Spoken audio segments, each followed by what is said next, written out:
All right, hello. Welcome to episode 2 of the We Are Reading One Piece podcast.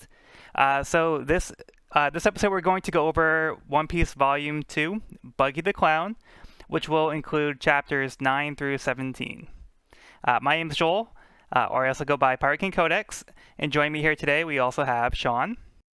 Sean, Samael76 on Twitter. And we have Evan. What's up? I'm Evan. All right. All right. So I think we're excited to get into this podcast here. But before we do, just a quick overview of what this podcast is about. So we're going through the series of One Piece, one volume at a time. We're trying to do a deep dive and trying to make it as spoiler-free as possible. This is Evan's first time through the series, so we want to make it as friendly as we can for new members of the series, new fans, but as well as fans that are revisiting the series and they just want to go back to the beginning of the journey, and see things that we might not have seen the first time around. All right, so let's get right into the first chapter of the volume.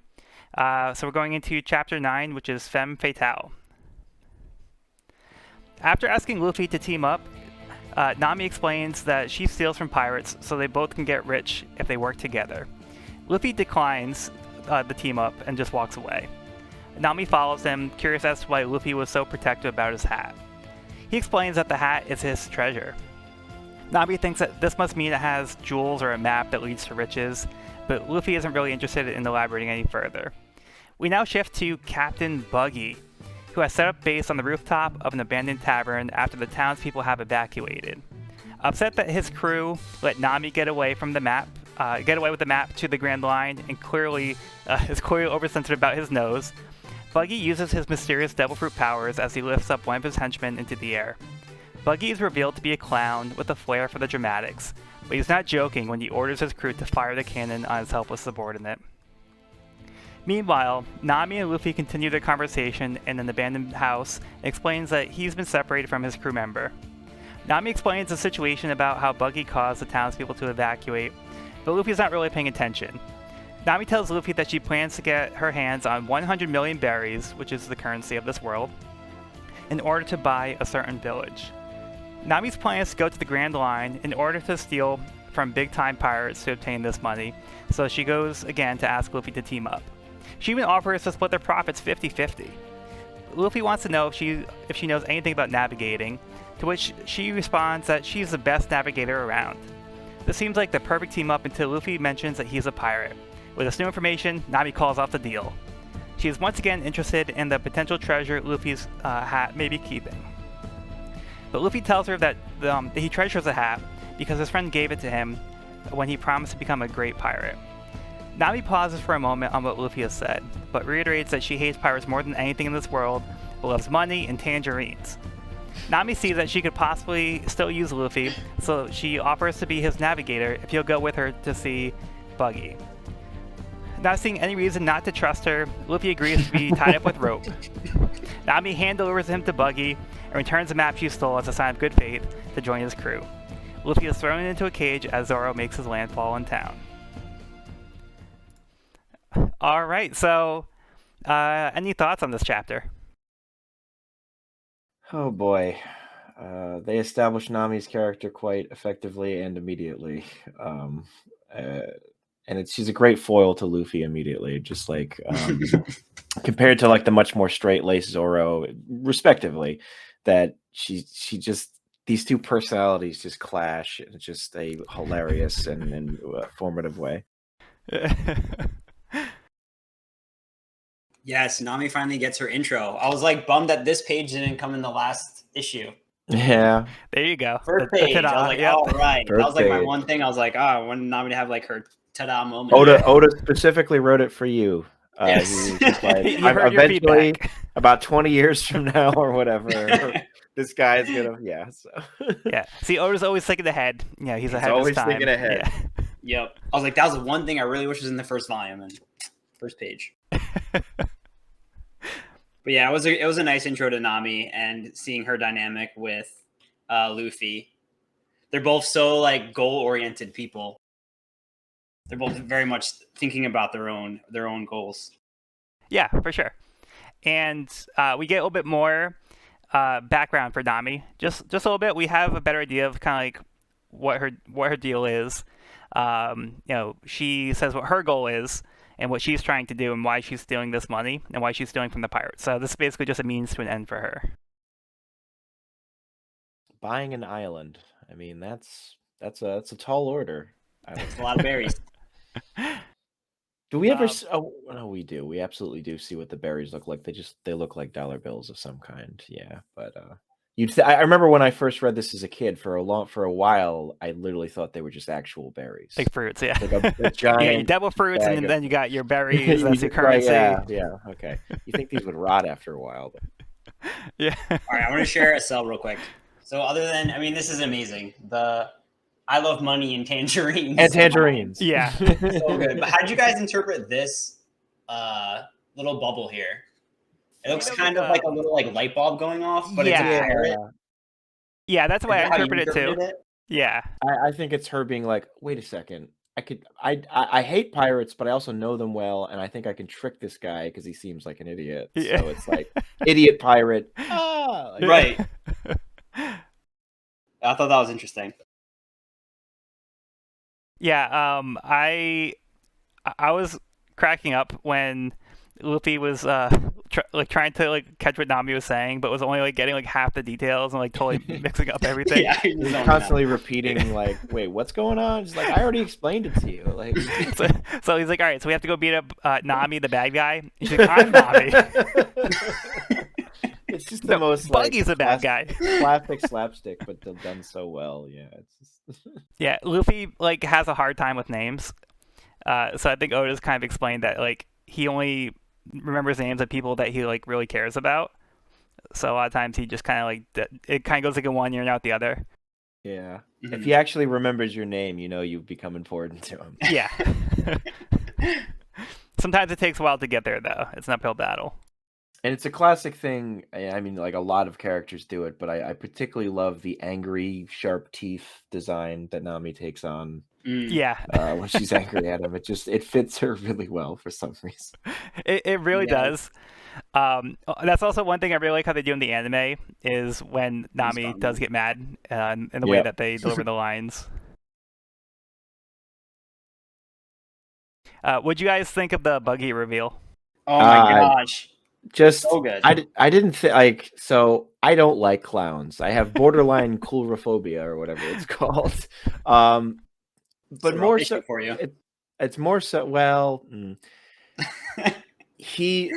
it's not so much that I find them scary, it's just I hate being around them or because I just find them annoying and stupid. And Buggy in that particular pose, I mean, I'm like, shit, this is a cool clown. Yeah. He pulls it off, and he's down to clown. He's got that leg up, and he's just like, just absolutely fucking living the life. Yeah. And he turns out to be, of course, a homicidal maniac. But I mean, like, yeah, he's still cool. Like, the character design is amazing, and I love the hat. You can see it really well on the cover. It's like, oh, that's why pirates' hats are that shape. It's to hold your hair out of your face. Yeah. While you're swashbuckling. There you go. Yeah, at first, I love that. like I didn't realize that was like his hair. I always thought it was kind of like a tassel kind of thing hanging out of his hat. Yeah. But yeah, that's actually his hair. So I'm surprised he picked up on that. Yeah. Brilliant. I also thought it was hilarious how he kept like mishearing his crew member. And kept being like so self-conscious about his nose, thinking that he was getting made fun of. Yeah, that was great. And then he kills a dude over it. Like, did they ever explain why he literally just? I mean, it's not a prop. It's just that's what was he born that way? And it's like, well, you think the doctors out of Mom Buggy, like, I wonder if Mom Buggy had a similar nose, if it's like a genetic thing or something. But they were like, okay, so this kid's either going to be a clown or a clown pirate. Those are the only two career paths available to this kid. So here we go. Yeah, he was literally born to be a clown. Had to lean into it. I thought the reveal of his powers was very cool. How At first I thought it was like it seems like a telekinetic power in this chapter. Yeah. Yeah, they kind of I was like, oh damn, he can like strangle people from across the room. That's a pretty strong ability. I wonder how Luffy's gonna fight that. But we'll get to that later. Yeah. Yeah. But it was a cool reveal. It was like how they revealed his powers is very cool. Yeah, I totally agree, because like you said, initially they're set up to hide the hand, so you don't know exactly what's happening. Right. So it's built up to be like this mysterious thing. So we get the reveal later on, like, how it actually works, like what his actual fruit is.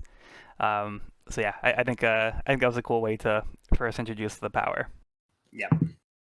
Great reveal.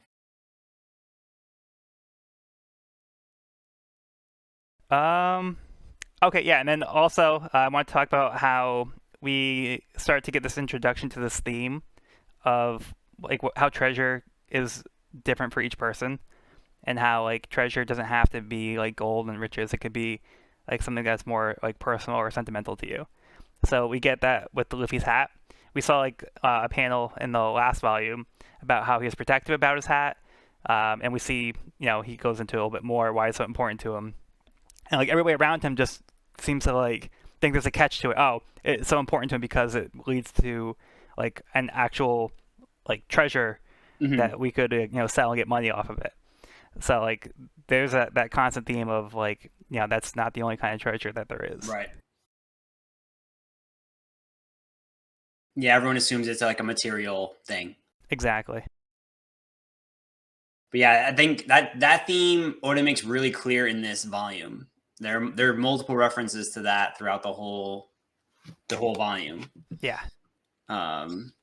Which we can get to later when we get there. Yeah. But it's mentioned a bunch of times, and I thought that was a cool theme to have portrayed. Yeah. It ain't just all only gold that glitters. It No. is. Everybody's got something special. Yeah. All right. Let's move on to chapter 10. All right. So, incident at the tavern. Buggy and his crew celebrate that they now have the map of the Grand Line once again. Nami blends right in as she plans to rob them once everybody has passed out. Nami checks in on her former boss, Luffy, as he tries to bite his way out of the cage. Buggy appears and taunts Luffy, laughing at him for picking the wrong partner. Buggy has his crew load up a special Buggy Ball as he sentences Luffy to death for stealing his map. To show what the Buggy Ball is capable of, he launches one into a line of houses and blows them away. Buggy gives Nami the opportunity to prove her loyalty. Shoot Luffy with the cannon. Nami says it's not necessary, but Buggy insists. As Buggy's crew urges her on, Nami realizes that she may be in over her head, as she is now forced to kill Luffy, which would make her no better than these pirates. Luffy calls Nami out for not being prepared to put her own life on the line when dealing with pirates. Not wanting to sink to their level, Nami knocks out the member of Buggy's crew as he lights the fuse and refuses to kill Luffy. Nami lost someone important to her, to pirates, so she could never bring herself to become one herself. Noticing the fuse is still lit, Nami fights off Buggy's crew and uses her own hands to snuff out the fuse. Just as Nami is about to be attacked from behind, Zoro shows up to fend them off. Buggy's crew is afraid to take on the infamous pirate hunter Zoro. Looking to make a bigger name for himself, Buggy himself steps up to take on Zoro. Zoro easily slices Buggy to pieces without putting up a fight. With Buggy now defeated... Wait, why is Buggy's crew chuckling? Okay, yeah, so that's where we left off. So, Evan, I want to know, what'd you think of this one? First of all, like the very first panel they show of the crew. Hold on, let me find it real quick. It shows all of the clown pirates in a bar, and they're all acting like clowns. Like they're all doing like circus acts. They commit to the bit. I love that. I thought that was so amazing. I love this crew. And their outfits are absurd throughout. Yeah. Yeah, we definitely get more of that with the next few chapters. Yup. My one qualm was, why isn't Luffy just rubbering out of this cage? Right? Like, I mean, I know we haven't really seen the full extent of his powers, but it seems like something that Rubber would be able to escape. It does seem a little convenient that he's just like, what if I just squish really hard? But it's early days yet. I think Yeah, he is maybe not. doesn't know the full He extent. just doesn't get just how strong he potentially may be. So yeah. I do think that we don't really see Luffy like be able to squish through stuff. Yeah, that's true. He can stretch, but like he still has like a shape. He still has bones. So Does he? Do the bones stretch too? Debatable. Yeah. Yeah. So I mean, like, there's like, yeah, there's a little bit of a suspension of disbelief, but I mean, I think given the nature of the series, it's something that you kind of have to not think about too hard. I'm perfectly fine with chalking it up to early days, and he just it's another example of his like blunt every problem when all you have is a hammer, every problem is a nail or whatever, just like Yeah. just go forward. And it's Yeah. like if he would stop and think for 5 seconds, hey, I'm a rubber man, maybe I can do something here, but he just can't. Like, no, I'll just have to bite harder. I'm sure it'll work eventually. Now, I do think there is a limit to just how much he can stretch. Yeah. So, yeah, I don't know if he could like make himself thin enough to go through the bars, but either way, agree to disagree. Yeah, either way, yeah, Luffy's solution is to try to just bite his way out of the cage, which doesn't really work out for him too well, but he's trying. There are also some really highlight moments in this one when Nami takes action. Like, that's such a cool cell. Yeah, there's a lot of panels like that in this volume that are just like really powerful, really amazing. Yeah, they just like get their full room to breathe. Yeah, with those big action shots. Yeah, I'm starting to find that out with Oda. There's just like these cells peppered in there that are just like, wow, like what a cell. Just like some of them in their subtlety, some of them in their complexity, but I'm just like really enjoying the art style of Oda. Yeah, I think there is a noticeable like level up in quality with the art. This volume, like I was noticing going through, like just from like the last one to this one, like the art just seems like I don't know, even like a whole nother level. Yeah. I don't know. I just feel like there's a lot of really standout panels and moments, and the way he portrays him. Absolutely. Sean, were you gonna say I was something? so pumped when Zoro chopped him up. I'm like, yes, got him. We'll go back to in a second, Sean. The close up of Zoro. God, I can't get the glare off. Evan might have a better chance. But what is it? Not Zoro. I'm sorry. The close up of Buggy where he says "do it" is just like, he's going full menace mode here. Yeah, it's like Emperor Palpatine. Yeah. Yeah. Do it. Yeah, that's another great shot though. Yeah, just that look on his face. Yeah. So good. That was awesome. Yeah. He sells the intimidation factor of what is otherwise a very silly named weapon. Yeah. Like, I'm gonna hit you with the Sean ball. It's like, that doesn't sound that threatening. More weird than anything. But I mean, I guess he has the alliteration factor going. Yeah, the buggy ball rolls off the tongue. Yeah. I also though feel like I'd probably like, as he's loading it, here comes the buggy ball. I'd be like, I'm like, oh shit, I'm gonna die. But yeah. Which again, I guess factors in well with the clown theme. So yeah, you go out with a laugh. Successfully, you got the laugh, buddy. But as I'm about to be obliterated. I actually really like a lot of Buggy's lines in this volume. I definitely think he's my favorite villain so far. And definitely has some great lines that were just like really sarcastic or like laugh out loud funny, or play on words. I thought that his lines were great.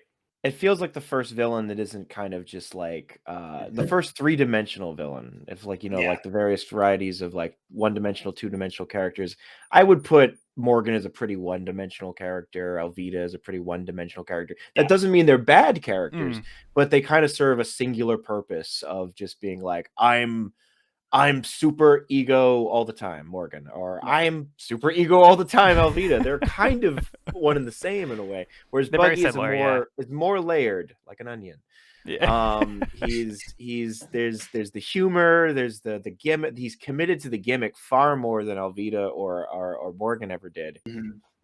So I got to give him plot props for that. Like, so it's an easy win of like, I mean, I know we're gonna wait to do the villain rankings, but I think we can all safely say Buggy is top so far.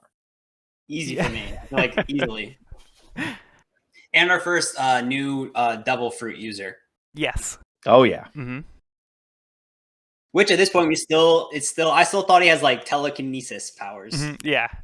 Which seems pretty OP for like an early pretty much villain. this moment. Yeah. Like no way he goes down. No way he goes down. Yeah. So. Yeah. Which it is a surprising where Zoro just chops him up and like, wow, we build up all for that, but they pretty quickly let you in on the fact that like, oh, something's afoot here. Yeah, I mean, you'll see there's like no blood. Specifically Buggy's foot that is now detached from his body. Okay, that wasn't worth it. That wasn't worth it. Moving on.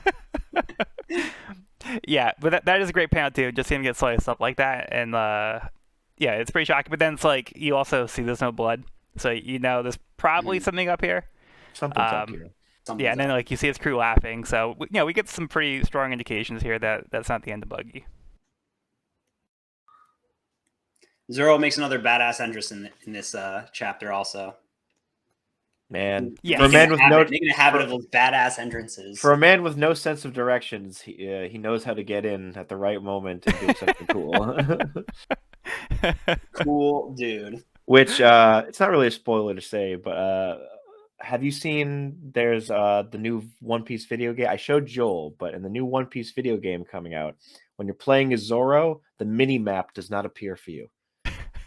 Everyone else has a little mini map in the corner and a direction they can access. Zoro does not. That's hilarious. It's pretty great. Yeah, we haven't seen too much with Zoro having like the absolute worst sense of direction, but we had like that line from like last volume, like how he basically got lost, so he couldn't find his way back to his village, so he just became like a bounty hunter. Becomes the theme. That's yeah. all. Yes. So, yeah, so we'll definitely get more of that. I like how we see it's very subtle, but when Nami goes to check in on Luffy, she gives him food because like he was saying that he's hungry. So Luffy actually makes a comment about how Nami can't be all that bad because she gave him food, and this is something that comes up in the future as well. But that's basically like Luffy's litmus test if somebody's a good person. Like if they give him food, then they're a good person. So that's all it takes. I mean, it doesn't like a puppy. Yeah, pretty much. He really has the mental friendship capability of a dog. But I mean, by and large, he's usually right. So yeah, Luffy does have a good sense of people. Like he's usually pretty good about picking up on who a good person is or who a bad person is. We saw it with like Zoro, like in the last chapter. Like he basically gave him a chance, and they proved that he wasn't the bad guy like everybody was saying he was. But in this case, it was Luffy giving food to Zoro, so it was like the opposite situation. What were we saying, Evan?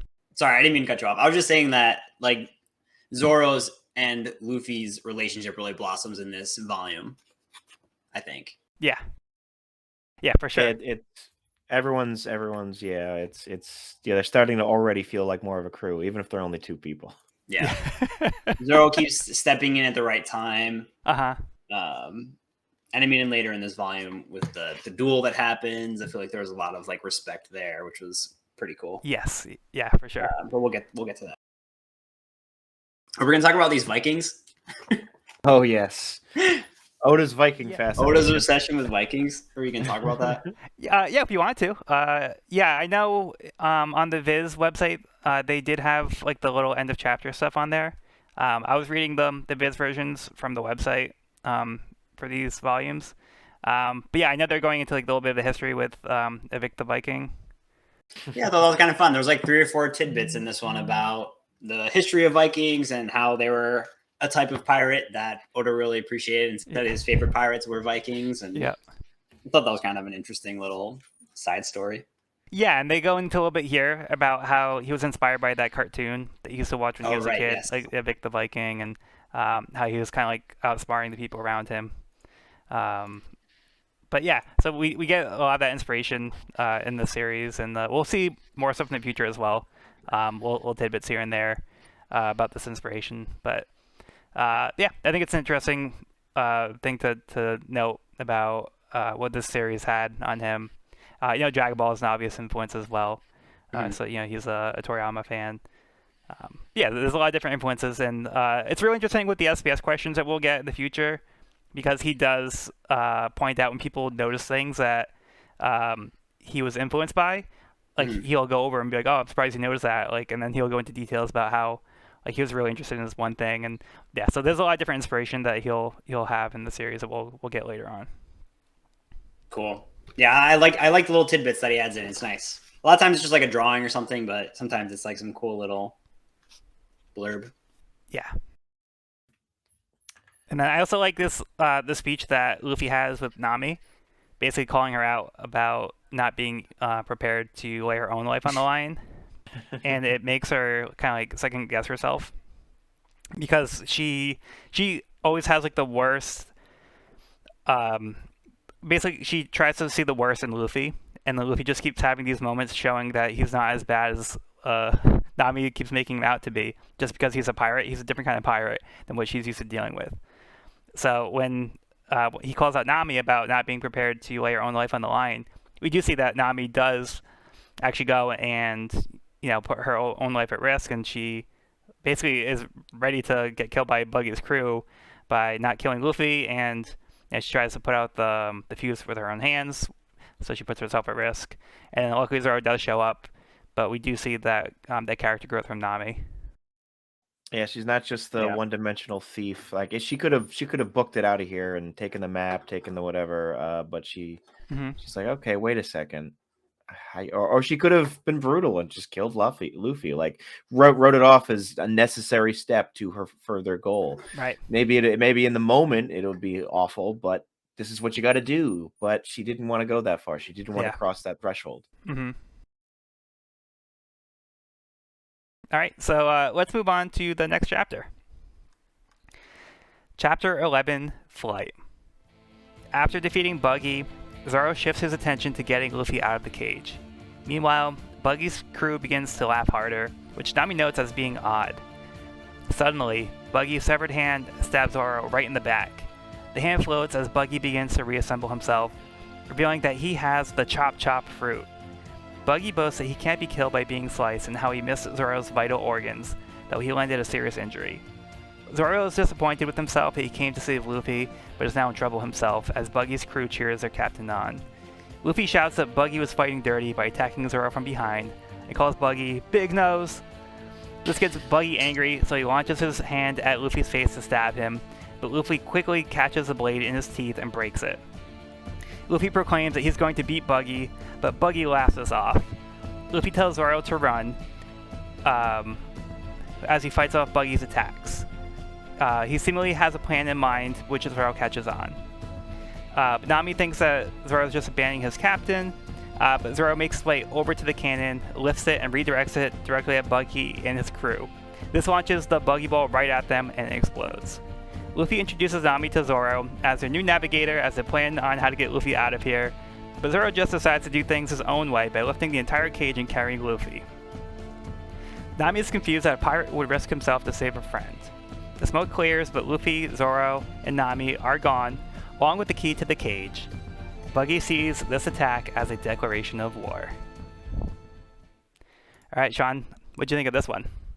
Opens pretty brutally. I mean, we get the little, oh yeah, okay, we did it, and then very shortly after, just a stab into the chest. A pretty shocking moment. You'd usually see maybe holding up the knife to his throat or something, but Buggy ain't here to play games. He's here to blast Buggy balls and cause mayhem. So that's established very quickly. Flying disembodied hands. So his true power is revealed. Indeed. Yeah, so we get the Chop Chop fruit. Chop Chop fruit. So now you're seeing the naming convention. Yeah, so how does that work? Is there like a manual for devil fruit that you must pronounce the name of the fruit before the Chop Chop? What was it? Chop Chop Cannon? Yeah. It does seem to be part of the bylaws of the devil fruit. Yeah, it seems to be a thing. Yeah, I think that's creative license. You know, if you want to go all in, yeah, you have the opportunity. It feels like another holdover from like classics like Dragon Ball Z or something, and of being like, we got to say our name there, name our attacks. So I mean, it's across most shonen anime. Like, yeah, there's blasting the Kamehameha, and then there's blasting the Kamehameha while saying Kamehameha at the top of your voice. One of those is demonstrably cooler than the other. Yeah. This is true. Yeah, but they don't necessarily have to say the name of the fruit when they do an attack, which, you know, we'll see different types of attacks in the future as well. But yeah, it is interesting to point out that, you know, they both chose to use like the name of the devil fruit in some of their attacks or their moves. Evan, how about you? How about this moment with Zoro just beast moding the cage? Mm-hmm. Yeah, I don't know. Like they kind of allude to him having some like superhuman qualities in this volume. Like, I mean, obviously being able to lift that cage, which apparently took 5 men to get up there to the top of the building.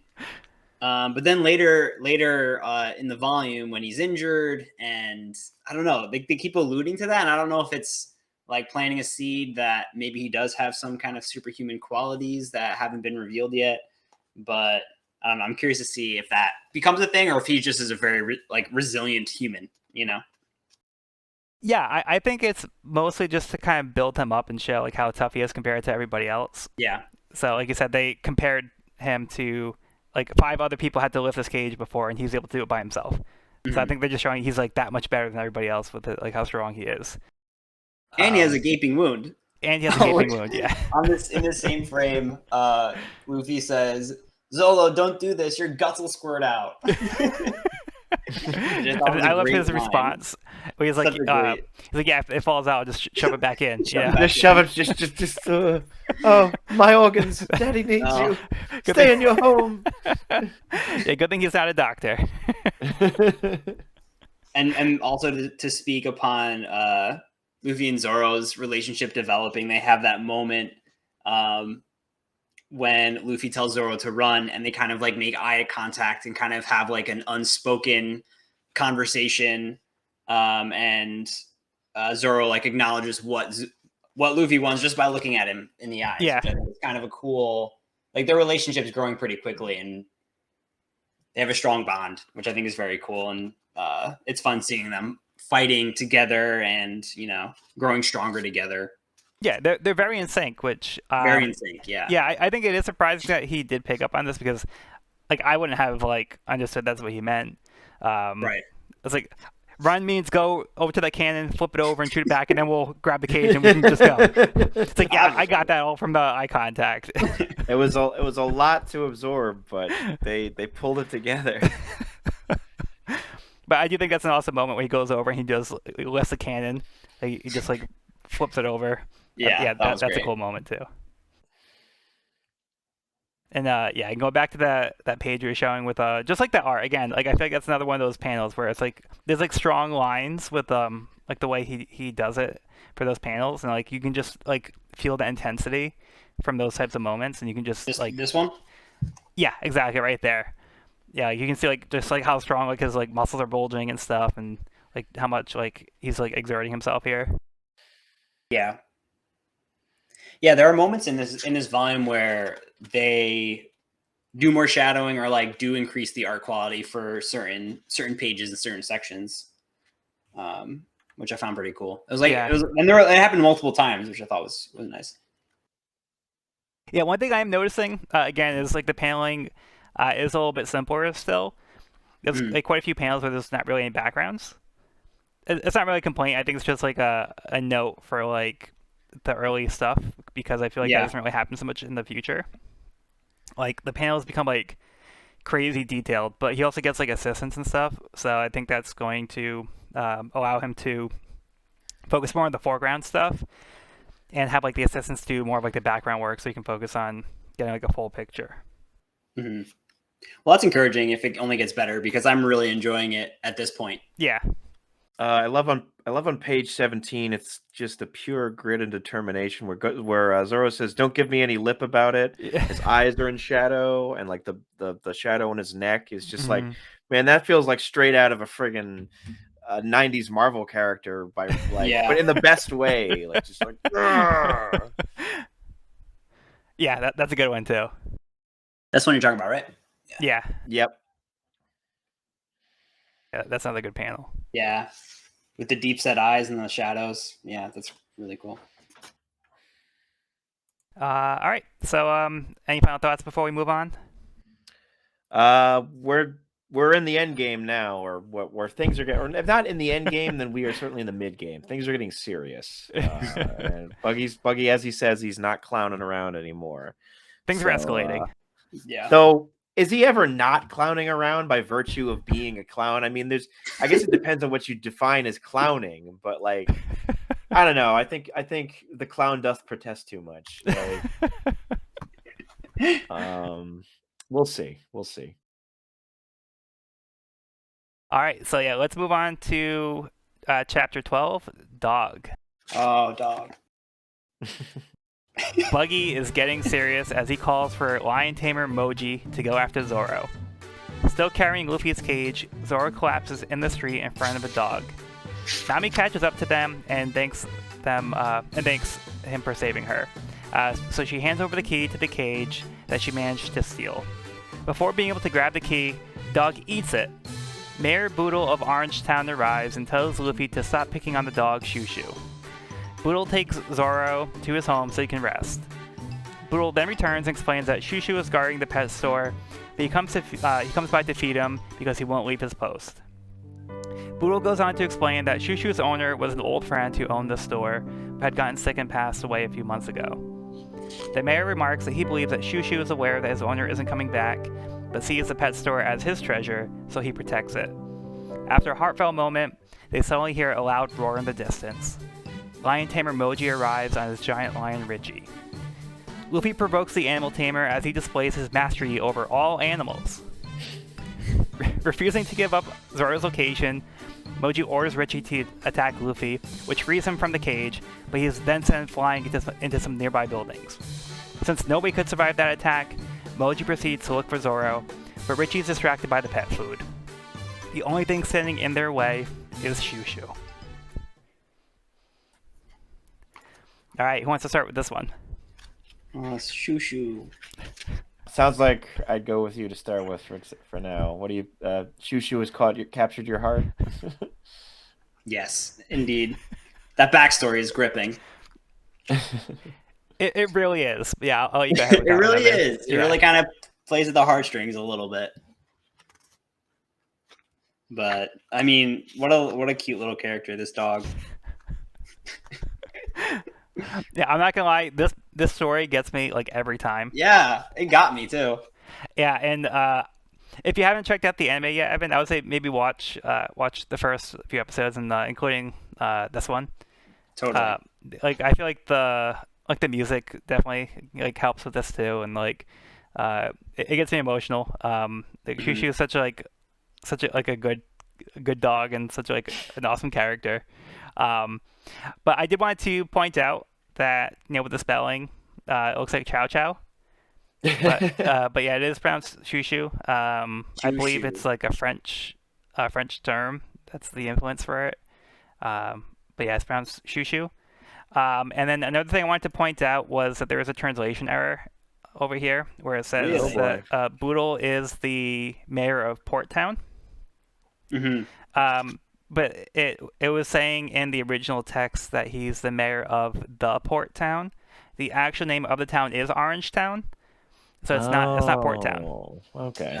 So yeah, so if I refer to Orangetown or if you see Orangetown, that is the reason, but that's the actual name of the town, and that's been confirmed in like other resources. But yeah, when they initially translated it, because they saw the Port Town, they thought it was called Port Town. Ah. So just a little fun fact there for you. Mayor Boodle who looks like a poodle. Yeah.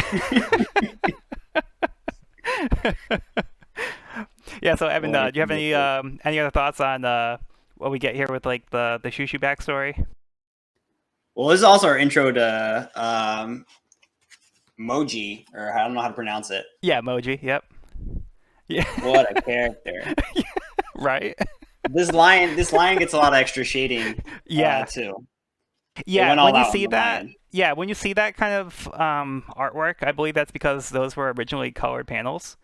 We saw that a Yeah. lot in the first volume too, where there's like some heavy intense shading.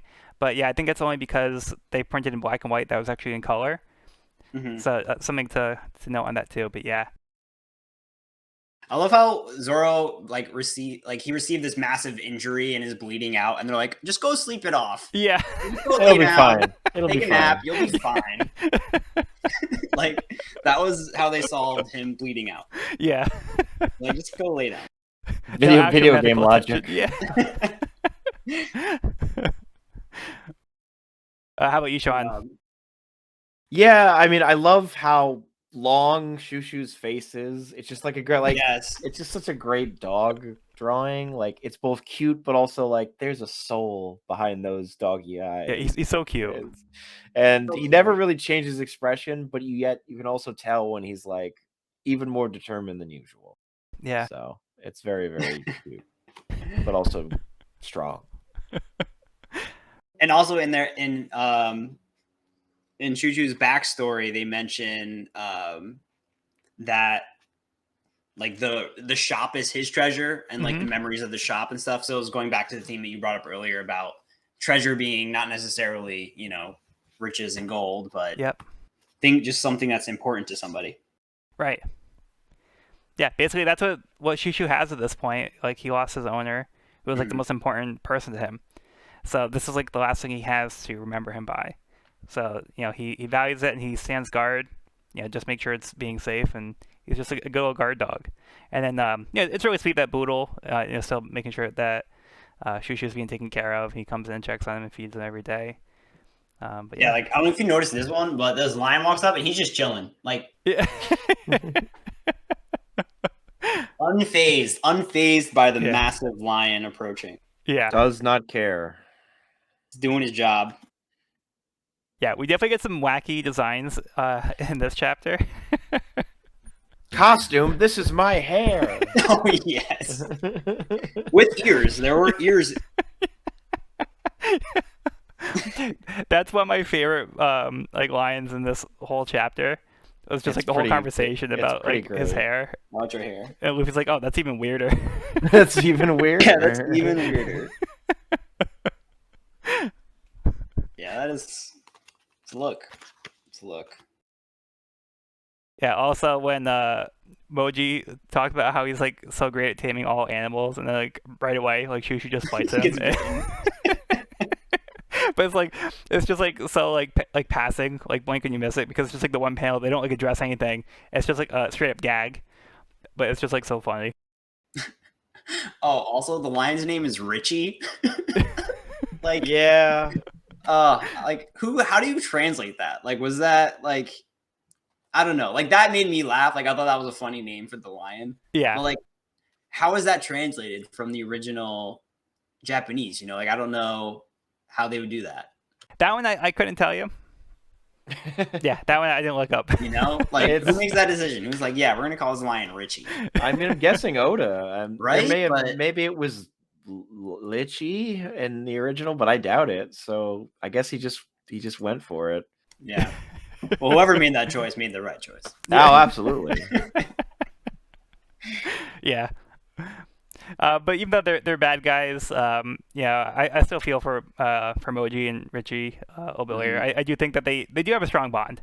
So it doesn't really show too much. I know again they're the bad guys and they're coming over and doing jerk stuff, but Richie and Moji still have a pretty touching relationship.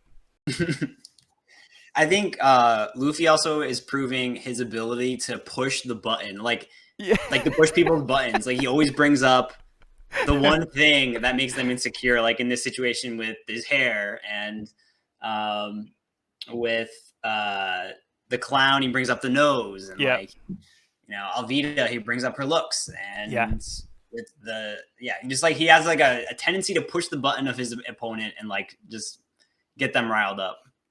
Yeah, he'll say like something rude without like thinking about like how rude it is to like address the thing. Yeah. It's like he'll just say whatever he's thinking. He doesn't care if it's going to offend them or not. I just love his big meaty fist on like the last page. It's just just great. It's just and the ching, like what? Why is his elbow chinging? Like ringing. I don't understand. But It could be like now he's out oh, of the cage. it's his smile, isn't it? It's got to be like I think it's the smile. Like he's out of the cage now. He's like, all right, ready to go. That's good stuff. Yeah, he does a good. They sell the intimidation of the lion pretty well. We'll see in the next chapter maybe, but at the moment you're very like, oh shit, okay, Yeah, this is a step up. Like they have a full-on lion, even if he does have silly hair. Yeah, yeah. At this point, we also don't really know exactly how resilient Luffy is.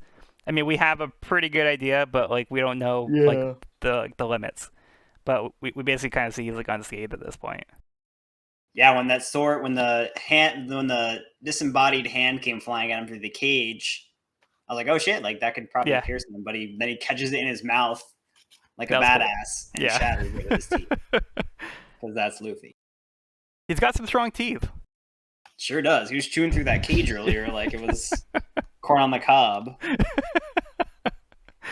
Just a little snack. Yeah, he did some damage. All right, so let's get on to the next one here. Chapter 13, Treasure. Luckily, Luffy survived being launched into a building without a scratch and makes his way back over to Nami and Boodle, who can't believe he's not dead. Luffy has a clear goal to get to the map of the Grand Line and to Navigator in this town. Shushu is still guarding the store, but is brutally attacked by the giant lion. Even though he's being outmatched, Shushu refuses to give up. Mochi and Richie are seen walking off with a bag of pet food. Luffy finds his way back over to the store while Shushu barks in front of it as it burns. Luffy understands that this was the last piece of treasure Shushu had to remember his owner by. Luffy tracks down Moji and faces him down. Surprised Luffy even survived the last attack, he commands Richie to attack Luffy again. Being free this time, Luffy twists his arms together, grabs the lion, and slams him into the ground with a gum gum gavel.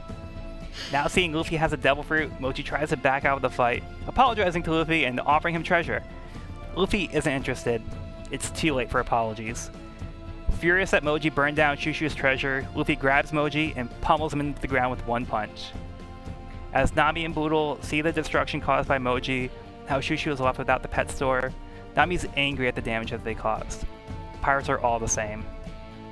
Luffy regroups with him, much to Nami's displeasure, who's hoping that he would have been killed so there'd be one less pirate in the world. Trying to pick a fight with Luffy, he brushes her off and walks over to Shushu, leaving him with a recovered dog food, the last bit left at the pet store. Luffy tells Shushu he put up a good fight. With the newfound respect and understanding for each other, Shushu goes on his way with the dog food. After hearing of Moji's defeat, Buggy decides it's time to let the town get lit up with buggy balls. All right. So thoughts on this one? This one got more backstory of Shushu. Still heartrending. Yeah. It was crushing me. But when Luffy clobbers Moji, I felt this cell was so good. Yeah. Yeah, that's one of the panels I was thinking of earlier. Yeah, those two right there, back to back. Those two panels are some of my favorite in the entire volume. Yeah, this whole spread, so good. The way he incorporates the text into these kind of cells, I think just looks so good. Yeah. It reminds me kind of Nami's throwdown earlier on. Yeah. Which is also great. Like that. I mean, it's very similar. Yeah. Mm-hmm. Very similar. This might be like how the words come in. One of the most picturesque chapters yet. There's just like every panel's got something to look at. I feel like the huge flame, like it's hard to pick a favorite panel. Like I love it. Yeah. And we get to see the gum gavel. Yeah, a new use of the powers. Which was very cool. Yeah, that one's cool. Pulled that one out. Yeah. Like sumoed the lion. That was pretty badass. Yeah, Luffy just like slam everybody into the ground, just like beating them in one hit. Like, Is that the so does he do essentially the same thing to? No, I think he just punches him really hard. But yeah, he just punches Moji. He doesn't eat as much as the lion. He reaches out and grabs him, and pulls him to himself, and then punches him. It's phenomenal. Yeah, I think that might have been like one of the best. Like this might be one of the best spreads of the whole.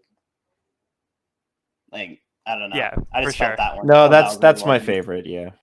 Yeah, so good. I mean, there's so many to choose from though. This was a really good, like visually, this was a really good volume. Yeah, I love those moments where you see like Luffy get serious. Like he's such like a fun, silly character who's very lighthearted. Yeah. But like he's also like when like he sees like an injustice being done, like it gets him really angry. And like I love those moments when Luffy gets serious, like he means business, because like he gets like very intense, and you know that like he's going to go out there and defend those people that sometimes can't defend themselves. Not even to be like altruistic, but like I think it's just like who he is to like his core, that like he thinks that like people just have like this right to like to be free, and that they don't deserve to be like oppressed. And when people kind of take away other people's freedom, like he really feels that like personally, and like he likes to step in and make a difference. Absolutely. And I feel like that really comes through in his choice of like crew members and friends, because all of the friends he's made so far, they've had like an immediate confrontation where they have different goals, or their goals contradict each other, or like they're not good matches. Like right off the bat, like, you're a bounty hunter, I'm a pirate. Like, yeah, we shouldn't be friends. I'm a thief who steals from pirates. Who hates pirates. And Nami's on their way. Yeah. Not to saying Nami's a crew member yet, but she sure seems like she's on the way. Yeah. But speaking of that, like Nami being a pirate robber, pirates are robbers, so she's a robber of robbers. Yeah. Like, really. Which is kind of funny. Yeah. She's wow, God, this is the most out there suggestion, but is Nami the Omar from The Wire of One Piece? Has anyone else seen The Wire? Unfortunately, I haven't. He steals from drug dealers. Like he steals like it's just absolutely wild. But he ignore me. But it really it's everything. It's a wild bunch, but they make it work. And I'm excited to see more. Man, that panel of Moji just getting pummeled into the dirt is deeply satisfying. There's also, it's another example of like, you think some more sweethearted or like more gentle shonen heroes might have been like, all right, lock him up, throw him into the jail, moving on. But Luffy's like, no, I'm gonna beat your goddamn nose in for this. Like, look at that arm. Like, that is a flexed arm with like veins and like the veins. Like Luffy's looking pretty strong in this shot. Yeah. Which is cool. And it's cool getting to see more of his new tricks. Yeah, so we get to see like different sides of Luffy here. So again, like I was saying, Luffy's not just like a one-dimensional main character. Like he does have a lot of sides to him.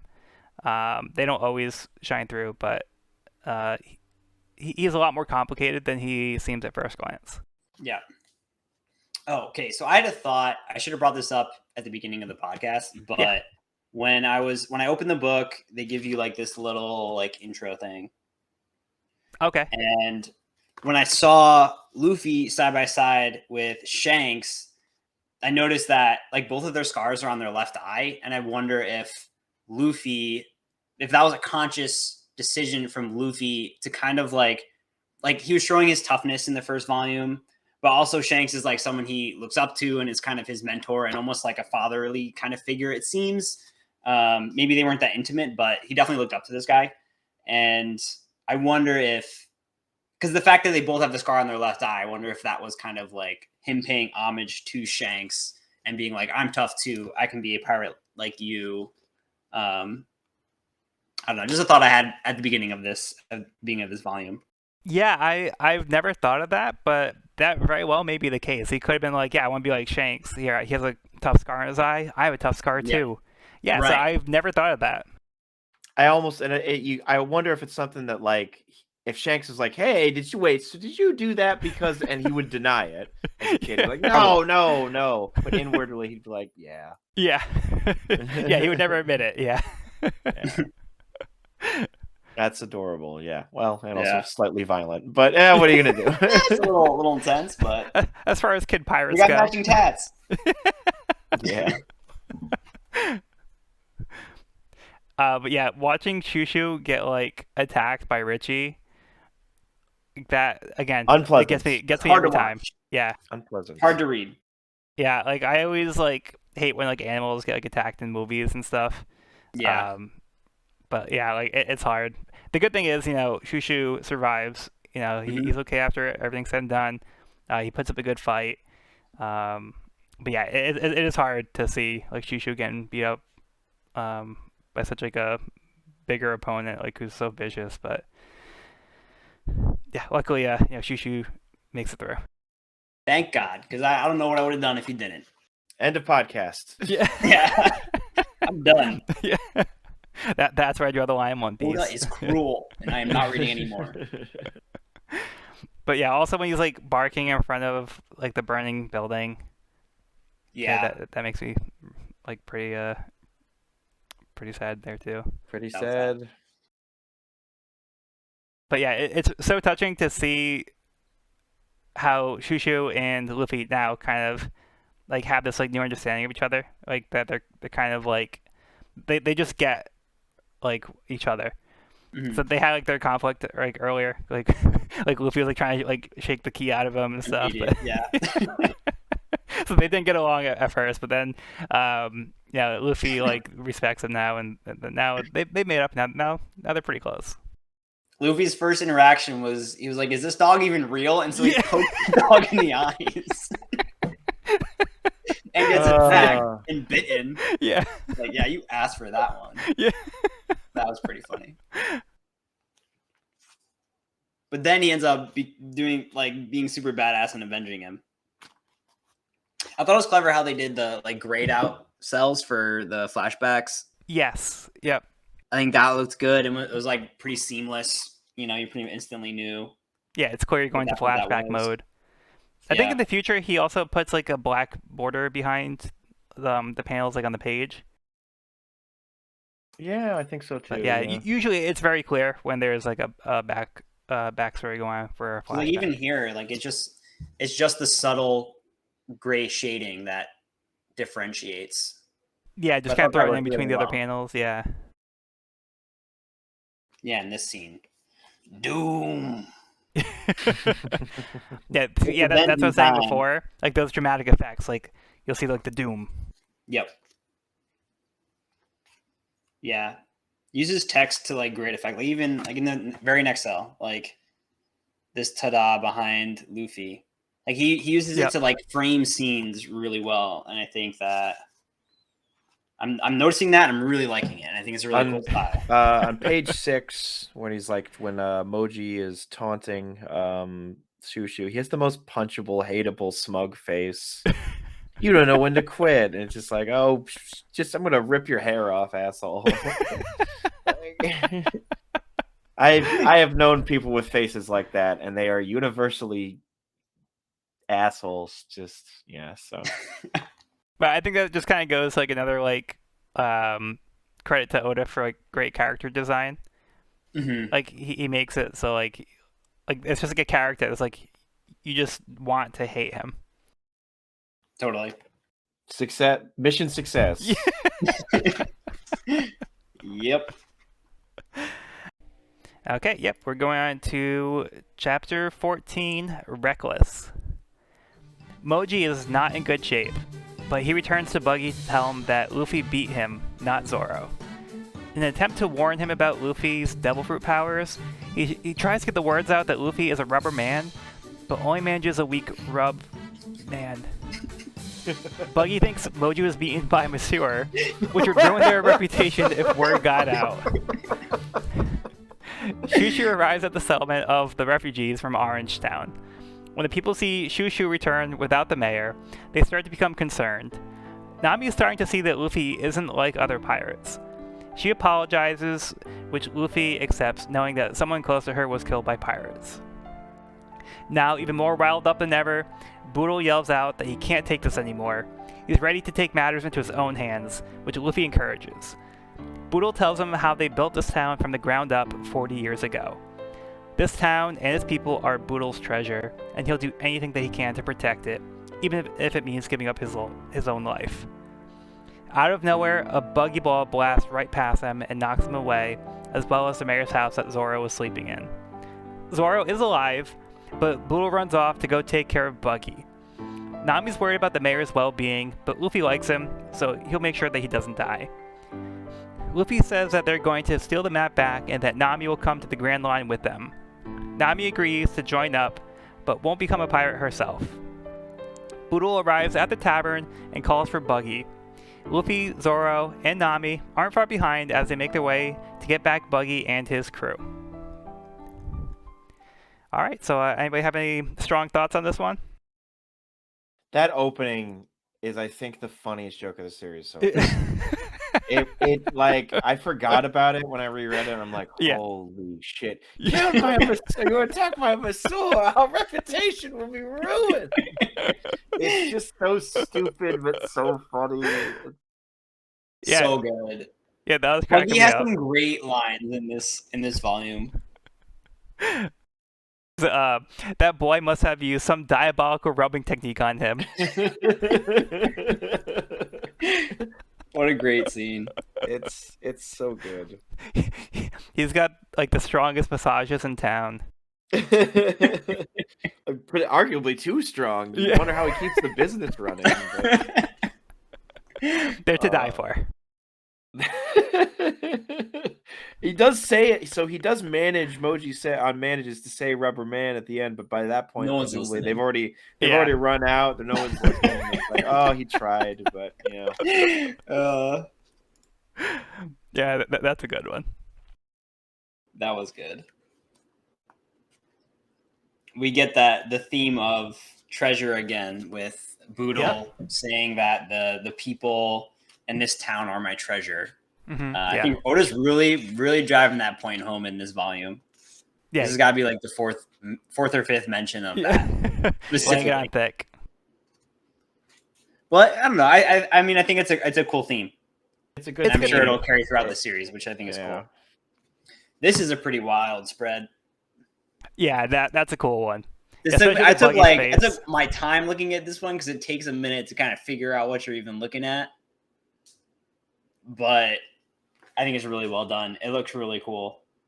The huge lettering. You can see the 3 characters in the center there. It feels like the most one of the most there's a word. Most aggressive panels yet. That's not the word I'm looking for, but one of the most like. I feel like this took more time than many others. Like this was probably like potentially a whole day of drawing or something. Pretty epic. Yeah. Yeah, and it's like it goes right past them too. Like you see how close it is to the like how close they are to the blast, and it's like right in their face. Right, and Zoro steps away, and this is what I was kind of talking about earlier, when I'm like, they keep hinting to Zoro having like these superhuman abilities. Yeah. Like in this scene, they make it super obvious because she's like not a normal human would ever survive something like that, and then like. His cut is healed, and she's like, no one heals that quickly, Like I feel like they kept making a point of the fact that his abilities are kind of superhuman, a little bit. Well, he's definitely not like the average person. He's definitely not. Made of sterner stuff. Yeah, and I love that line he says when. he comes out. He's like, "That's one heck of an alarm clock." Yes, that's one. Yeah, that's a great sell. That's not how I want to wake up every day. Ta-da!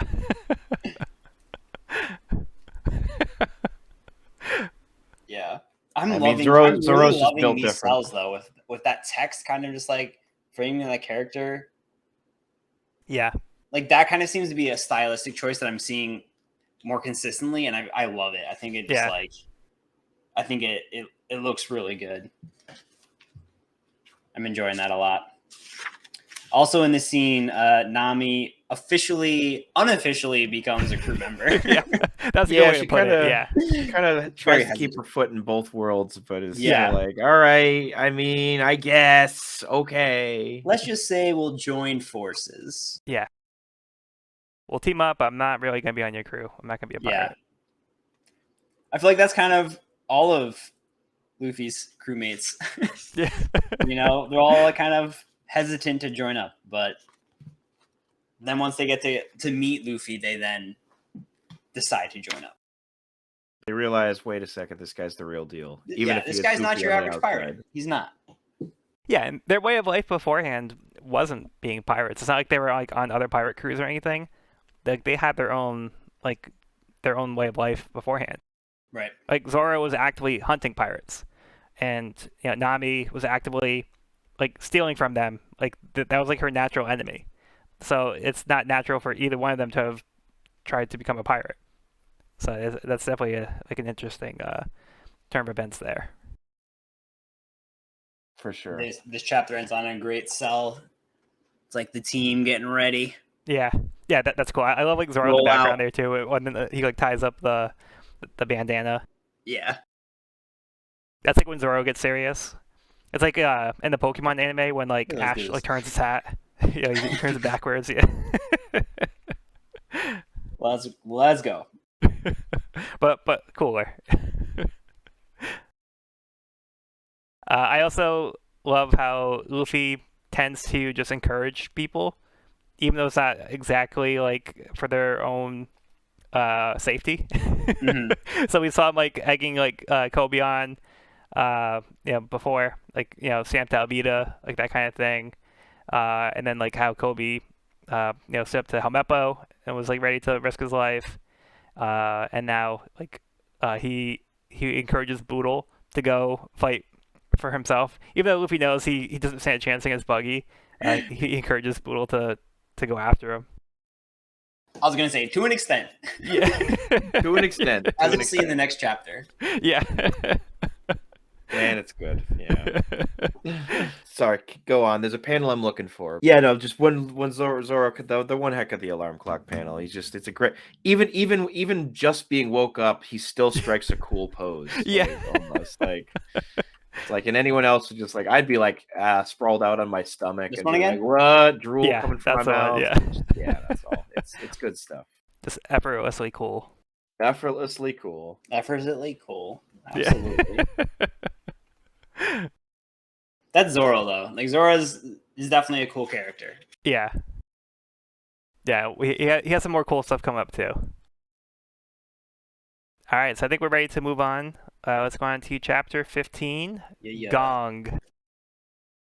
After Boodle challenges Buggy, Kabuji the acrobat offers to step up and take on the mayor for his captain. Buggy tells him to stand down and that he'll take care of it. Buggy inquires as to why Boodle would challenge him, to which he explains that his town is his treasure. Buggy laughs, saying that treasure is gold and jewels, trinkets that sparkle, not a town. Having enough of Boodle, Buggy sends his hand flying and grabs Boodle by the throat. He tries to put up a fight, but is helpless until Luffy arrives and pulls Buggy's hand off of Boodle's throat. Luffy says that he's going to take on Buggy, but Boodle interferes since that this is his fight. To keep him out of the way, Luffy knocks Boodle into a wall, rendering him unconscious so he won't get killed by Buggy while trying to pick a fight that he can't win. Once again, Luffy loudly yells at Buggy, calling him Big Nose. Furious, Buggy orders a Bucky Ball to be fired at him immediately. Luffy takes in a deep breath as the cannonball makes its way to him, causing him to fill up with air like a balloon. He uses the Gum Gum balloon to launch the cannonball right back at Buggy, causing it to explode. So, Evan, what do you think of the Gum Gum balloon? Luffy has one insult, and then he uses it well. That's like the biggest target. It really is. Yeah. And he knows it works. So, I mean, Buggy's doing himself no favors. Yeah, so Evan, what do you think of the Gum Gum balloon the here? acrobat, who immediately gets disregarded.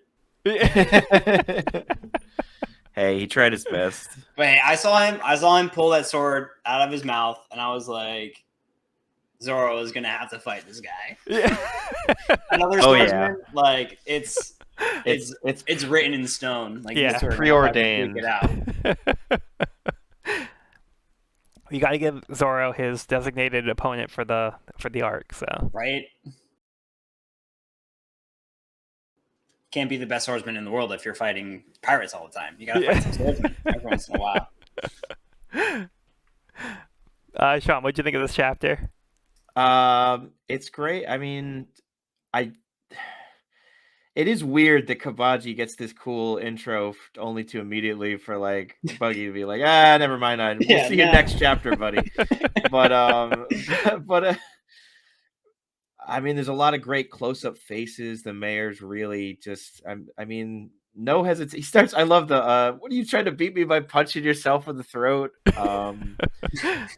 But like, I mean, I guess he's trying to punch Punch the Buggy's hand, yeah. So credit where it's due. I love it. It still kind of feels like table setting. We want to really get into the fight, but there's all these like little mini fights, mental fights before the big fight. Mm-hmm. We're setting up things that are now in words will later be traded in punches or sword swipes, but it's going to be good. And you know everyone's motivations, and you're just ready for everything to explode. Quite like a Buggy ball. Yeah. Yeah, the stage is being set here. I think it's being set really well. Yeah, we're kind of getting things in place to where they need to be for like the chapter or for the arc to progress. Yeah, we kind of like alluded to earlier how Luffy just knocks out Boodle just to get him out of the way. That's like his solution. That was so great. Yeah, and then Zoro's just like, yeah, makes sense to Wham. me. And Nami's like, what's wrong with you? It's so brutal. So aggressive. It's very good. I guess it works. Not a suggestion. I think you should sit this one out. A violent slam into the wall. Just render you unconscious. In Luffy's defense, I don't think Boodle's in the state of mind to listen to reason. I agreed, but I agree with that. So yeah, not exactly the most gentle approach, but that's how Luffy is. You know, we kind of talked about it before, like that he kind of uses force, like when that he feels he can kind of strong arm his way through things. Did you guys know what a keel haul is or was? It's fucked. I had to Google that. I was like, whoa. I mean, have either of you seen Black Sails? No. Well, let's just say it's a very brutal. It's the opposite. It's a very brutal, realistic. As much as realistic a pirate show can be, but somebody gets keel hauled in that show, and they show you what happens, and it is dark. Sounds gnarly. Ugh.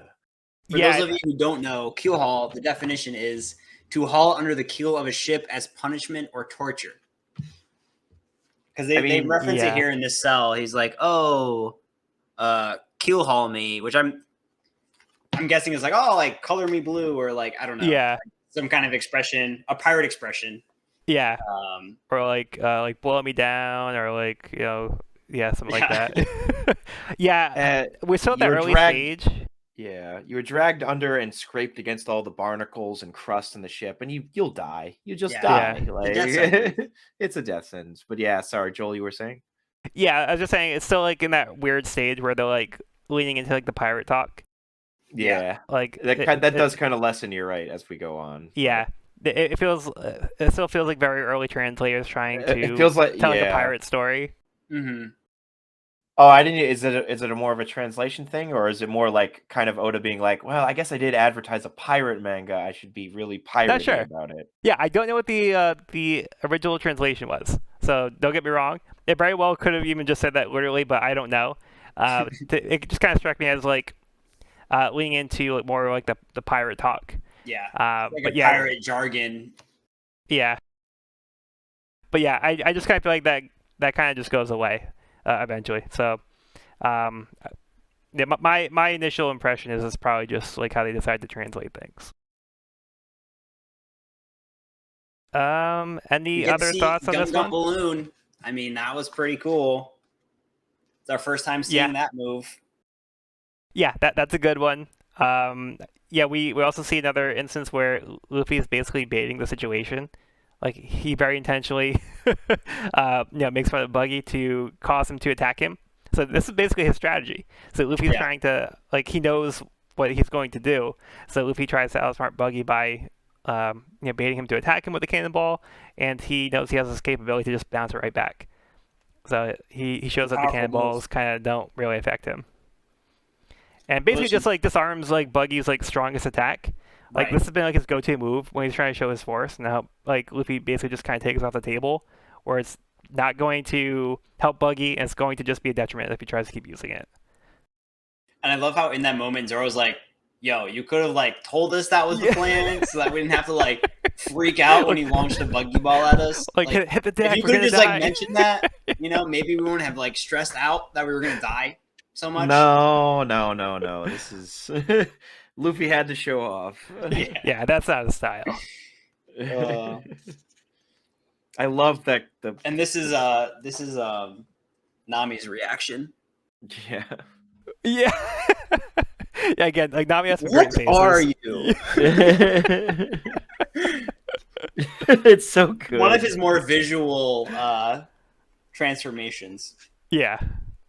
Yeah, he plays with the faces a lot. It's not something you immediately think of when you're like, oh, he's a rubber person. It's like, well, yeah, I mean, let's take that to the logical extreme.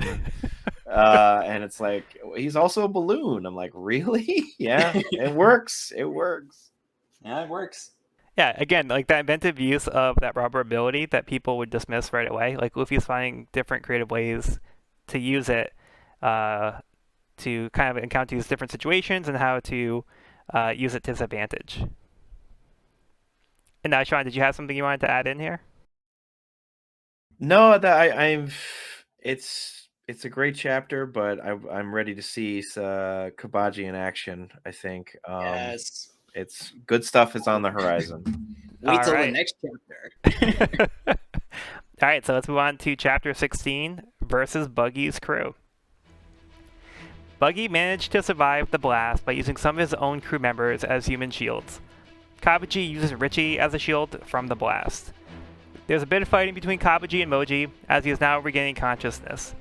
Moji realizes that Luffy is there and tries to warn Buggy about Luffy's devil fruit, but it's too late for that. Buggy throws Moji for being useless, but Luffy kicks him down as he comes flying towards him. Kabaji hops in to stab Luffy, but Zoro sees the sword, so he steps up and blocks the attack. With this being a battle of swords, Zoro says he'll deal with the acrobat. Realizing that Zoro couldn't have recovered from his wound so quickly, Kabaji takes advantage of this by attacking his weak spots. After taking a few hits, Zoro fends off Kabaji. He now takes his own sword and cuts his wound to show that even at this disadvantage, Zoro will win. All right. Badass. Badass. Bro, flashing your own ribs. Yeah. Zero fucks given. He's hardcore. That was a flex. That was a big flex. He's like, yeah, this is the right amount of handicap I need to defeat you. Yeah. And feel good about it. Yeah. Like, I'm not handicapped enough. I need to slice my own ribs open. That was some shit. Yeah. I mean, he opens with the fire breath, which I'm like, how does that? Is that? I guess it's like liquor. I mean, he's supposed to be. He's a little bit of everything, but he's a juggler. He's a cyclist. He's a swordsman. He's a fire breather. It's like, man, I'm just everything. Everything that couldn't be fit. Like Buggy's like, I don't need 6 other crew members to do one thing. I want one more crew member that does 6 things. It's like, all right, Jack of all trades here. Yeah. Yeah, which unfortunately we see his jack of all trades leads to none against a very skilled individual. So yeah, yeah. Like Oda's like, we're not gonna do just like a straight up sword fight. We're gonna have like the weirdest sword fight we can possibly think of, and have this dude like have like all these tricks up his sleeve, which all have incredibly long names. Yeah, he gets like very creative with these names. That might be the next chapter, but yeah, I think there's a few in here. Right? Wasn't this one? I know in the next one there is a Yes, few. no, Yeah. it was this one. I wish I wrote these all down because they are hilarious. They're all like a full, like each move is a full sentence. Yeah, so instead of having like chop chop, like whatever, or gum gum, whatever. Yeah. Now we have like a full on like poem, like Murder at the steam bath. I think there's more in the next chapter. I think that's where he really lets loose on the literary attacks. At the end, though, he just goes with like, "Prepare to be well done." I'm like, okay, you can't be a cook. You can't do cook puns now. Yeah. Like, What was that? Was that a reference to something? I don't think know. It's just the fire. Maybe from the fire. Oh, I guess. I don't know. It just seems like he kind of ran out of material. That one didn't land for me. I wasn't sure what they were referencing there. I was thinking of his name. Like, I don't know. I'm not sure. Yeah, it's probably just like the fire breathing technique he was doing earlier. I know this like at the beginning of the fight. Yeah. Yeah, that's my best guess there. I mean, but there's a reason why Kabuji is not the captain. I wish Zoro hadn't been stupid enough to like. I know it's in his character, but it just feels so like, oh, you like. I guess it works in the context, but it's just like, come on, you could have beat him. Without. No, I like it a lot. I like it, but I'm also like, man, Zoro, I love you, but like, sometimes your ego gets the best of you. This is a bit of a spoiler. I'm sorry, Joel. For most of the series, Zoro is brutally injured in the gut for like some reason, and it's just like it becomes like his main way of like. Otherwise, he'd be unbeatable. But if he's constantly suffering from some kind of gut wound, it's like maybe they've got a chance. And it's like this seems to be the start of that. Well, I feel like Zoro like actively giving himself a handicap. Yeah. He already had a handicap. He was already injured. Yeah. Oh. But I think it's just kind of to drive the point home to Kabuji is like I know. Yeah, Kabuji is like you are so far beneath me. It's not even in question. Like let's make me even easier to kill, and you're still not at my level. Yeah, Kabuji is basically like kicking him like while he's down and trying to take advantage of like his weak spot, which tactically that makes sense, but it was a little like underhanded. But that's how like pirates are. They're gonna fight dirty when when they can. So Zoro just kind of takes his pride. Yeah. He's like, you know what? Like, I want to be the best swordsman. Like, so if I'm gonna, be fighting somebody as bad as you, like, I need to like be able to take you on even at this state. So he just kind of doesn't prove a point that like he doesn't like that. Basically, that tactic is gonna work because like he's like so strong that he's going to still be able to win. I get it. Can we talk about the first few pages of this chapter where they do? It's a kind of like a different art style where there's like a lot of shading involved. Yeah, I think that's Buggy looks really badass in this shot. Yeah, I think that's where like the pages were in color, and then they printed them in black and white, so that's why it has that effect on it. Yes, okay. I think that's one of those instances, but it does look cool. It does look cool, and it's the first couple pages are like that. Yeah, that's why you'll notice sometimes like the first couple of pages of a chapter, because they'll do those in color, and then they go to like the rest of it in black and white. Okay. Yeah, I think that's how they were printed with Shonen Jump. Their weekly Shonen Jump. That's like that's what they did with the printing. Because he also has like color pages as well. So like, when the new chapters come out, sometimes he'll have like at the beginning he'll have like a color page to like celebrate something, or just to kind of have like something like fun with like the crew, and like he'll have like a color page on it. But when you get the volume, it's gonna be in black and white. Gotcha.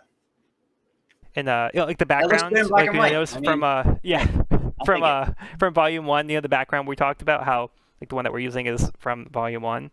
Right. Like so we can see it in color here, so that's what it looked like, but we see it in black and white. Gotcha. All right, yeah. So this is basically a chapter to kind of set up the fight.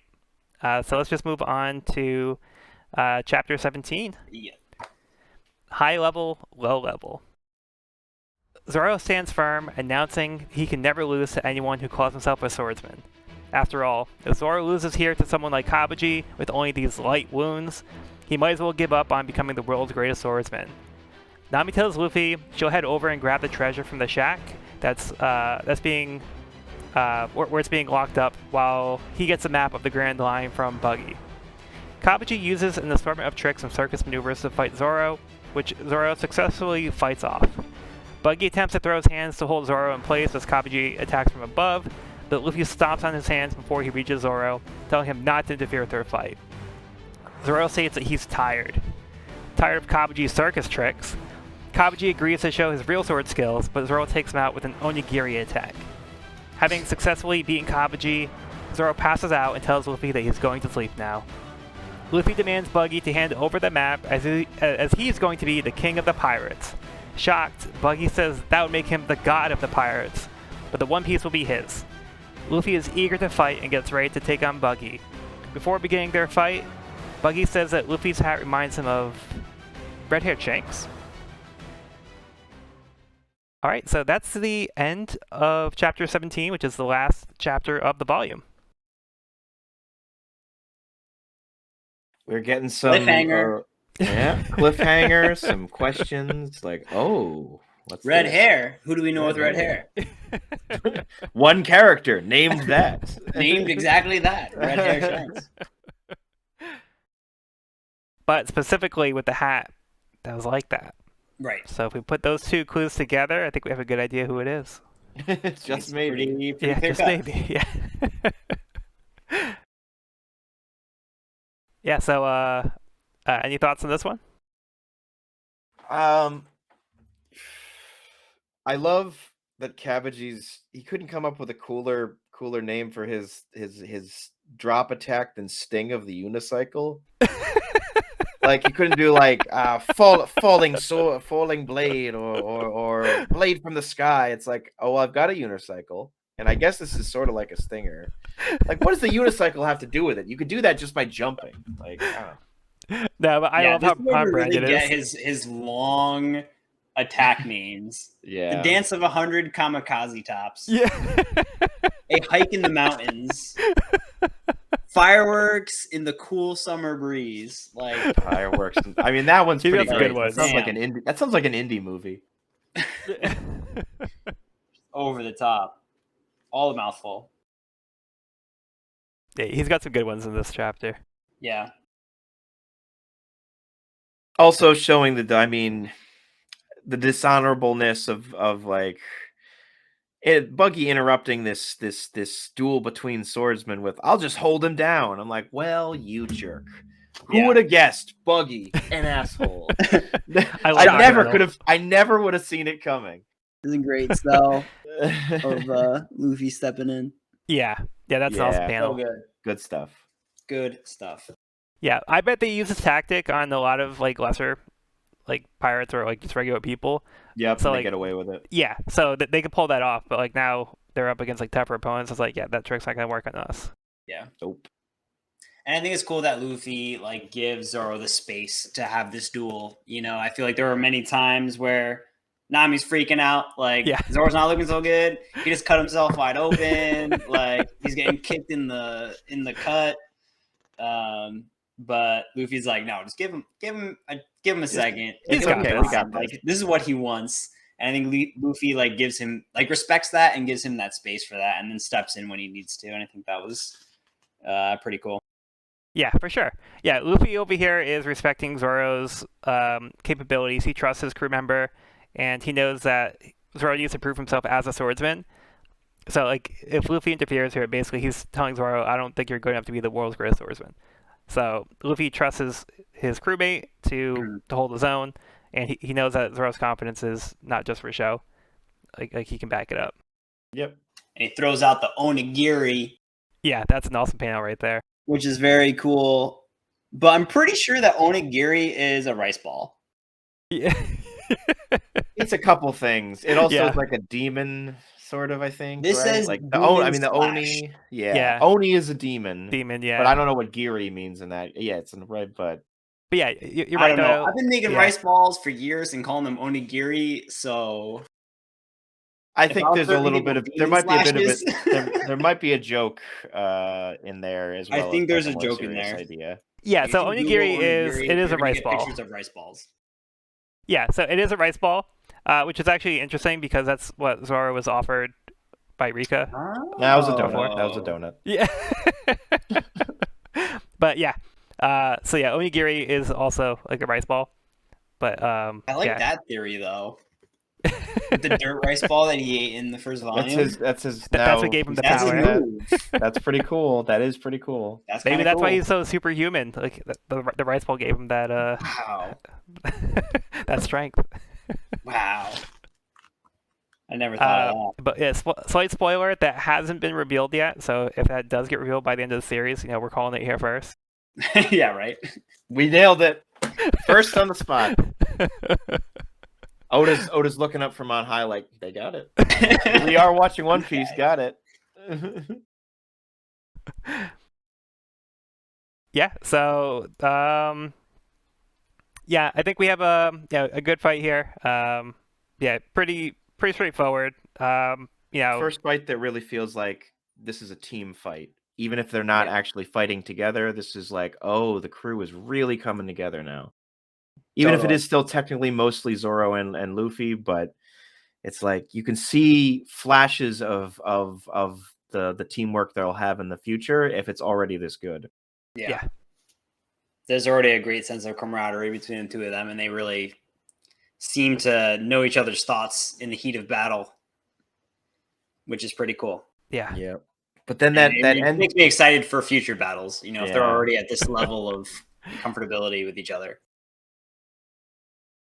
Nah, We've got some good stuff coming up. Yeah, that ending though is like, it's like, wait, oh, so I guess is Shanks a bigger deal than we thought? Like he wasn't just some like pretty. I mean, we knew he was a badass, but like, Yeah. seems like there's a lot of badasses on the Grand Line or surrounding it. Like, so how does Buggy know Shanks? Like, right. And we don't know Shanks like relative in the pirate scene or like where he stacks up compared to other pirates or any of those interactions. Yeah, we just know that he's somebody that Luffy knows that like right. He's just like a personal hero to Luffy. But like Luffy grew up in a small town. So I mean there's a lot of pirates out there. But like it's kind of like interesting that now Luffy's outside of that small town, he's still finding like a connection to Shanks. So we don't know exactly what the connection is here with Buggy and Shanks, but we're gonna get more information about like how Buggy knows this hat and like why he points it out here. Looking forward to that. All right, but I think that's about it for this volume. Do you guys have any closing thoughts on this? We're getting to the meat of this sandwich. Yeah, I'm getting excited. We got through the tasty bread, but now we were like, oh, yeah. I don't know why I went for the food metaphor, but no, it's like an appetizer. So I'm really, with you on that. Yeah. Yeah. Morgan is an appetizer, and now this is the main course. Yeah. I'm getting really excited, and I feel like I'm getting to know the characters a little better, especially Luffy with this like very like devil may care attitude, and he's so goal oriented, and I'm excited to see where that takes him. Yeah, Luffy is just like I was saying before, like there's so many different like facets to him. Like he's kind of like over here, and then he's like over here. Like so, there's like a whole wide like spectrum of where Luffy falls depending on like what the situation is, and like he adapts depending on like what's going on. But yeah, I think this is a nice second chapter because now we get to see the characters a little bit more in action. We're kind of getting past some of like the early development, and now we're kind of getting into more stories that we can expand on. I think the art, like I was saying before, like the art in this volume, I think has like a noticeable like increase in quality, and there's some like really cool stylistic things that Oda does here. Some really standout panels. There was a lot that I was noticing that just really stood out to me. Absolutely. All right, so I think that's going to do it for this week's episode. Sean, where can people find you? Samael76 on Twitter. Join me on my One Piece journey, even though I've sort of already gone there before. But join him more. And I'm on YouTube as Pirate King Codex. I'm also on Twitter as at Pirate King Codex. I do my weekly chapter reviews there when chapters are coming out, focusing on the One Piece card game. I'm hoping to get some gameplay video up. This weekend I actually played at a local store, so I was able to get some gameplay footage, hoping to work on that. Maybe get some deck reviews out there as well, some analysis on some of the decks, and just general One Piece content. Again, this will be available on both my channel and a channel dedicated for the podcast. So that way, if people want to check out this podcast without having to worry about any kind of spoiler content for stuff in the future, it'll be a safe space for people who are new to the series. Awesome. See you All guys right. next time. Yeah, Sweet. well, thanks for coming aboard.